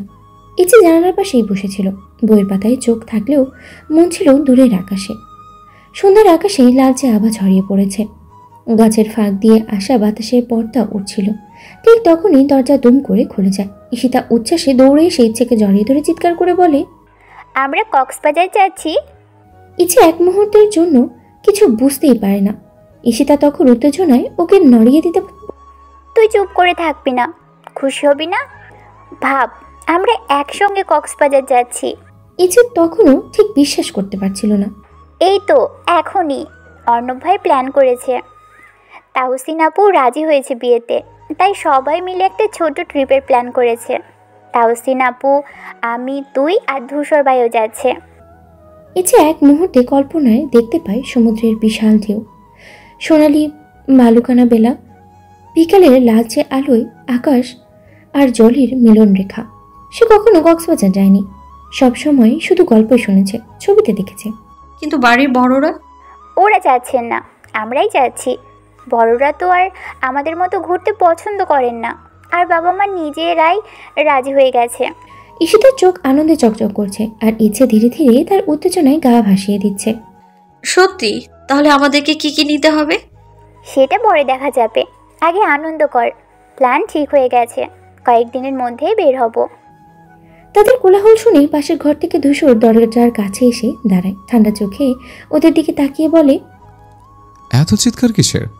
ঈশিতা হাসতে হাসতে বলে, আমরা কক্সবাজার যাচ্ছি, তুমি শুনোনি? ধূসর ঠোঁটের কোণে এক চিলতে হাসি ফুটে ওঠে, তবে ইচ্ছেকে দেখে বলে ওঠে, হ্যাঁ শুনেছে। তবে এইভাবে পাড়া মাথায় তুলে আনন্দ করলে প্লেন ছাড়ার আগে বাসা থেকে বের করে দেবে। ইচ্ছে এবার একটু শান্ত হয়, কিন্তু তার চোখের তারায় উচ্ছ্বাস স্পষ্ট। কক্সবাজার যাত্রার উত্তেজনা যেন পুরো পরিবেশটাকেই বদলে দিয়েছে। অবশেষে সে প্রতীক্ষিত দিন এসে গেল। সকাল থেকে বাড়িতে সাজ সাজ পার, চারিদিকে ব্যস্ততা, সবার মনে এক অদ্ভুত উচ্ছ্বাস, যেন এক নতুন যাত্রা শুরু হতে চলেছে। বাড়ির দরজার সামনে গাড়িগুলো এসে দাঁড়িয়েছে, একে একে সবাই প্রস্তুত হয়ে বেরিয়ে আসছে। লাগেজ হাতে নিয়ে প্রথমেই এগিয়ে এলো ঈশিতার মুখে চওড়া হাসি। সে সবার আগে গাড়ির দরজা খুলে ভিতরে উঠে বসে। সবাই প্রস্তুত হয়ে যাওয়ার সময় হলে ঠিক করা হলো, দুটো গাড়ি করে রওনা দেবে তারা। এক গাড়িতে থাকবে 5 জন, আরেকটিতে 4 জন। ইচ্ছে একটু ধীর স্থির, চারপাশে একবার তাকিয়ে নিয়ে ধীর পায়ে গাড়ির দিকে এগিয়ে যায়। প্রথম গাড়ির সামনে সিটে বসলো অর্ণব, তার পাশে তাসিন। তাসিন এসেছে একটু পরে, একদম শান্ত গভীর মুখে। সবার মাঝেও সে কিছুটা আলাদা, কিছু একটা ভাবছে সে, কিন্তু মুখ ফুটে কিছু বলছে না। অর্ণব ছিল সবার শেষে। সে বেশ স্বাভাবিকভাবেই গাড়ির দিকে এগিয়ে এসে এক ঝলক তাকালো তাসিনের দিকে। তাদের মধ্যে কোনো কথা হয়নি, কিন্তু দৃষ্টির বিনিময়ে যেন কিছু একটা বোঝাপড়া হয়ে গেল। পেছনের সিটে জায়গা হলো ঈশিতা, ইচ্ছে আর অনু। অনু হলো অর্ণবের ছোট বোন, যার প্রাণ চঞ্চল স্বভাব পুরো গাড়িটা সরগরম করে রাখবে। পরের গাড়িতে বসেছে ধূসর, তার পাশে তূর্ণ আর তৃণ। মীরা ছিল একমাত্র মেয়ে, যে জোর করে এই ট্রিপে এসে ধূসরের কাছাকাছি থাকার সুযোগ নিয়েছে। ফ্ল্যাশব্যাকে ফিরে গেলে দেখা যায় মীরা যখন তার চাচাতো 2 ভাই তূর্ণ ও তৃণের মুখে শুনেছিল যে তারা কক্সবাজারে ঘুরতে যাচ্ছে, তখনই সে সিদ্ধান্ত নেয় যে সেও যাবেই, যে করেই হোক। শুধু ঘুরতেই নয়, ধূসরের সান্নিধ্যে থাকার জন্য। এরকম জোর করেই সে এসে পৌঁছে গিয়েছে তারকদার বাড়িতে। ইচ্ছের চোখে মুখে মিশ্র অনুভূতি, আনন্দ, উত্তেজনা, আর কোথাও যেন এক চিলতে সংশয় লুকিয়ে আছে। ওর মধ্যে শেষবারের মতো সবার ব্যাগ ঠিক আছে কিনা দেখে নিয়ে গাড়ির দরজার কাছে দাঁড়িয়ে বললেন, সব ঠিকঠাক নিয়েছো তো? কিছু ফেলে আসনি তো? ইনায়েত তালুকদার হাত বাড়িয়ে বললেন, যাও, সবাই সাবধানে থেকো, পৌঁছে খবর দিও। গাড়ির ইঞ্জিন গর্জে উঠল। ধীরে ধীরে তারা তালুকদার বাড়ির চৌহদ্দি পার করে নতুন এক যাত্রার পথে পা বাড়ালো। গাড়ির জানালার পাশে বসে ইচ্ছে মুগ্ধ দৃষ্টিতে বাইরের দৃশ্য দেখতে থাকে। রাস্তার পাশেই সারি সারি গাছ, চলন্ত গাড়িগুলো, হঠাৎ করেই চোখে পড়া ছোট ছোট দোকানপাট, সবকিছু যেন নতুন মনে হয় তার কাছে। মনে হচ্ছে কতদিন ধরে প্রকৃতির এই সৌন্দর্য দেখা হয়নি। গাড়ির হালকা দুলনির সঙ্গে বাতাসে উঠে যাওয়া চুল সরিয়ে নেয় ইচ্ছে। আকাশের দিকে তাকিয়ে দেখে নরম তুলোর মতো মেঘেরা ছড়িয়ে আছে নীল আকাশ জুড়ে। শহরের কোলাহলের মধ্যে থেকেও এই মুহূর্তটা যেন শান্ত প্রশান্তি। ইচ্ছের পাশে বসা ঈশিতা এক নাগারে কথা বলে যাচ্ছে। অনু উত্তেজনায় হাত নেড়ে নেড়ে গল্প করছে, কিন্তু ইচ্ছে এসবের কিছুই ঠিকমতো শুনছে না। তার মন পড়ে আছে বাইরের সেই পথগুলোর দিকে। সে পথগুলো যেন তাকে মুক্তির এক নতুন স্বাদ দিয়েছে। ইচ্ছে পরনে নীল জিন্স প্লাজো, তার সঙ্গে সাদা স্লিক শর্ট শার্ট, আর গলায় হালকা করে ঝুলানো সাদা ওড়না। বাতাসে ওড়নার এক পাশ উঠছে, আর বড় বড় কালো চুল ঢেউ খেলিয়ে উড়ে যাচ্ছে পিঠ বেয়ে। রোদের হালকা আলোয় তার চুল যেন আলাদা এক সৌন্দর্য সৃষ্টি করেছে, চকচক করছে কোমল মখমলের মতো। গাড়ির জানালার কাছে হালকা হাত রেখে বাইরের দৃষ্টি দেখতে তাকিয়েছে। হঠাৎ একটা হাওয়ার ঝটকা এসে তার চুল উড়িয়ে দেয়, মুখের উপরে এসে পড়ে কয়েকটা লোক। সে বিরক্ত হয়ে এক হাতে চুল সরিয়ে নেয়, কিন্তু সেই সামান্য দৃশ্যটাই যেন এক অনন্য মোহময় ছড়িয়ে দেয়। ইচ্ছের অন্যমনস্ক দৃষ্টি, হালকা ভ্রু কুচকানো আর মৃদু ঠোঁট কামড়ে রাখা দেখে ঈশিতা খিলখিলিয়ে হেসে ওঠে। কি রে, এত ভাবুক কেন লাগছে তোকে? ইচ্ছে একটু চমকে তাকায় ঈশিতার দিকে, তারপর মুচকি হাসে। যেন নিজেও জানে না আজ কেন এতটা শান্ত, এতটা মুক্ত লাগছে। হয়তো এই ভ্রমণই তার মনে কিছু জায়গা অনুভূতির দুয়ার খুলে দিয়েছে। ইচ্ছের গলায় ঝুলছে ছোট্ট একটি স্বর্ণের লাল ডিজাইনের লকেট। সূক্ষ্ম নকশায় খোদাই করা লকেটটা একদম সাধারণ হলেও তার গলায় এটি যেন এক আলাদা সৌন্দর্য ছড়িয়ে দিয়েছে। ছোটবেলায় কেউ এটি দিয়েছিল, কিন্তু কে দিয়েছে তা সে জানে না। পরিবারে কয়েকবার জানতে চেয়েছিল, কিন্তু সবাই রহস্যময়ভাবে এড়িয়ে গেছে। তার আজকের সাজের সঙ্গে লকেটটা বেশ মানিয়ে গেছে। সাদা স্লিক শার্ট, নীল জিন্স প্লাজো, গলায় এলোমেলোভাবে জড়ানো সাদা ওড়না, সবকিছুর মাঝেও লকেটের উজ্জ্বলতা যেন চোখে পড়ার মতো। বাতাসে ওড়নার খেলা, রোদের মৃদু আলোয় সোনালি লকেটের ঝলক, আর তার বড় বড় ঢেউ খেলানো কালো চুল, সব মিলিয়ে এক মোহনীয় দৃশ্য সৃষ্টি করেছে। জানালার কাছে হাত রেখে বাইরের দৃশ্য দেখছিল ইচ্ছে। হঠাৎ আঙ্গুলের জগায় এসে ঠেকল লকেটটি। সে অস্পষ্টভাবেই সেটি ছুঁয়ে দেখে মৃদু হাসে। কেমন অদ্ভুত একটা টান অনুভব হয় তার। মনে হয় এই ছোট লকেটের ভিতরে লুকিয়ে আছে কোনো এক অজানা গল্প, যার উত্তর সে কোনো না কোনো দিন খুঁজে পাবে কিনা সে জানে না। হযরত শাহজালাল আন্তর্জাতিক বিমানবন্দরে এসে পৌঁছায় তারা মাত্র 40 মিনিটের ব্যবধানে। গাড়ি থেকে নামার পর একে একে লাগেজ সংগ্রহ করে তারা ভিতরে প্রবেশ করে। Security check, boarding pass, immigration সব আনুষ্ঠানিকতা ধাপে ধাপে শেষ হয়। যদিও কেউ কেউ এক্সাইটেড, কেউ বা ক্লান্ত, তবুও ভ্রমণের আনন্দে কারোর মুখে ক্লান্তির ছাপ নেই। অর্ণব ও তাহসিন একসঙ্গেই হাঁটছিল। ঈশিতা আর অনু নিজেদের মধ্যে হাসি ঠাট্টায় মেতে আছে। অন্যদিকে ইচ্ছে একটু চুপচাপ জানালার পাশ থেকে রানওয়েতে দাঁড়িয়ে থাকা বিশাল প্লেনগুলোর দিকে তাকিয়ে আছে। ধূসর একটু পিছনে মোবাইলে কিছু দেখছে, আর মীরা কিছুটা অস্বস্তি নিয়ে ধূসরের আশেপাশে থাকার চেষ্টা করছে। তরুণ ও তৃণ নিজেদের মধ্যেই ঠাট্টা মস্করা করেই সময় কাটাচ্ছে। অবশেষে কিছুক্ষণ পর কেবিন ক্রু এর ঘোষণা শোনা যায়, বিমান উঠতে প্রস্তুত। সবার সিট বেল্ট বাঁধার অনুরোধ করা হয়। এক একজন এক এক অনুভূতি নিয়ে বসে আছে, তবে সবাই মনে একটাই চিন্তা, একটা নতুন যাত্রা শুরু হতে যাচ্ছে। টিকিট অনুযায়ী সবাই নিজের সিট খুঁজে বসে পড়ে। একে একে প্লেনের মধ্যে ঢুকে সবাই নিজেদের জায়গা মতো বসে গেলেও ইচ্ছে একটু ধীর গতিতে এগোচ্ছে। তার চোখ টিকলো নিজের সিট নাম্বারে, কিন্তু মজার ব্যাপার হলো ধূসরের সিটও তার পাশেই, এবং আশেপাশে আর কেউ নেই। সবার থেকে একটু আলাদা জায়গায় পড়েছে ওদের আসন।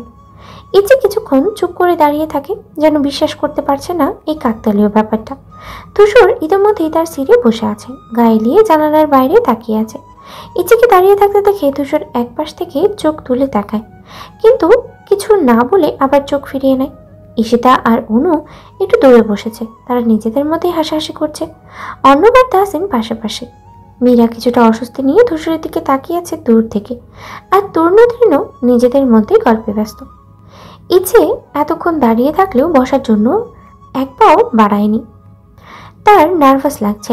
একদিকে ধূসরকে নিয়ে অদ্ভুত একটা অস্বস্তি কাজ করছে, অন্যদিকে এত কাছাকাছি বসতে হবে সেটা ভাবলেই তার বুক ধকপক করতে থাকে।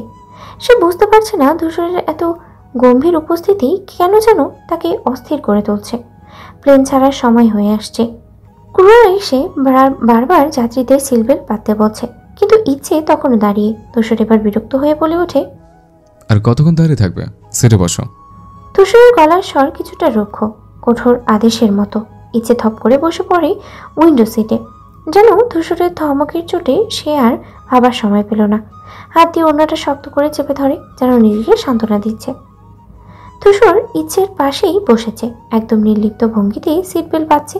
ইচ্ছে নিজের হাত কাঁপতে কাঁপতে সিট বেল্ট বাঁধার চেষ্টা করতে গিয়ে একটু হিমশিম খায়। ধূসর সেটা খেয়াল করলেও কিছু বলে না, শুধু এক পাশ থেকে চোখ তুলে তাকিয়ে দেখে, তারপর মুখ ঘুরিয়ে নেয়।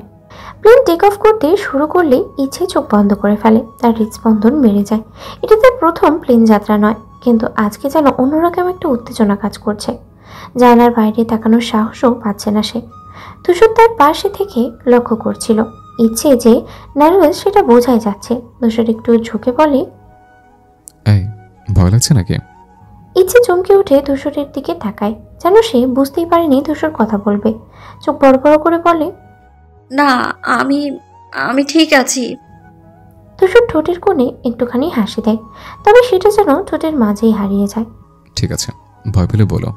তারপর আবার জানালার বাইরে তাকায়, যেন কিছুই হয়নি। ইচ্ছে একবার ধূসরের দিকে তাকায়, তারপর মুখ ফিরিয়ে নেয়। এত কাছে ধূসরকে বসতে দেখে তার মনে হচ্ছে যেন তার শরীরের প্রতিটি স্নায়ু টান টান হয়ে আছে। প্লেন আকাশে উঠতে শুরু করে, জানালার বাইরে ধীরে ধীরে নিচের শহরটা ছোট্ট হয়ে যেতে থাকে। আর ইচ্ছে অনুভব করে তার জীবনেও একটা নতুন যাত্রা শুরু হতে যাচ্ছে, যা সে নিজেও ঠিক বুঝে উঠতে পারছে না। ইচ্ছে জানালার বাইরে তাকিয়ে প্রকৃতির পরিবর্তন লক্ষ্য করতে থাকে। আকাশে মেঘের ঘনঘটা আর সূর্যের আলো যেন এক অদ্ভুতভাবে মিশে যাচ্ছে। প্লেনের জানলা দিয়ে আকাশের অসীমতা দেখতে দেখতে তার মনে হয় যেন পৃথিবীটা একেবারেই শান্ত হয়ে গেছে। তবে ছবির জন্য ফোনটা তার কাছে নেই, হারিয়ে গেছে কোথায় জানো। এ যেন অন্য এক অস্বস্তি যা সেই সামলাতে পারছে না। চোখে মুখে এক ধরনের হতাশা ফুটে উঠেছে। ভাবছিল, কাশ যদি এখন ছবিগুলো তোলা যেত, পৃথিবীর এই অপরূপ সৌন্দর্য ক্যাপচার করা যেত। দরকারি ছিল, কত যে দরকারি ছিল। ধূসর পাশেই বসে কোনো এক ইংরেজি নোবেল বইয়ের পাতা উল্টোচ্ছে। চোখগুলো বইয়ের উপরেই নিবদ্ধ, যেন পুরোপুরি বইয়ের ভিতরে ডুবে গেছে। সে একেবারেই ইচ্ছে বা অন্য কিছুর দিকে মনোযোগ দিচ্ছে না। ইচ্ছে তার দিকে একবার তাকায়। ধূসর যেন নিজেকে পুরোপুরি অন্য এক জগতে নিয়ে গেছে। বইয়ের পাতায় চোখ রেখে সে অদ্ভুতভাবেই শান্ত, যেন এই পুরো পরিস্থিতিতে তার কোনো ধরনের উদ্বেগ নেই। ইচ্ছে মনে মনে একটু বিরক্ত হয়। কেন যেন তার মনে হচ্ছে ধূসর এতটা অদৃশ্য হয়ে গেছে, অথচ কিছুক্ষণ আগেই সিটের পাশে বসে সে যে পুরোপুরি অস্বস্তিতে ছিল, আজ এখন কেমন যেন এত নিঃশব্দ। ইচ্ছে একটু দৃষ্টি মিলিয়ে বইয়ের দিকে তাকায়, কিন্তু কিছুই বুঝতে পারে না। ইংরেজি ভাষা তার কাছে কঠিন এবং বইটা তার জন্য যেন একেবারে অপরিচিত।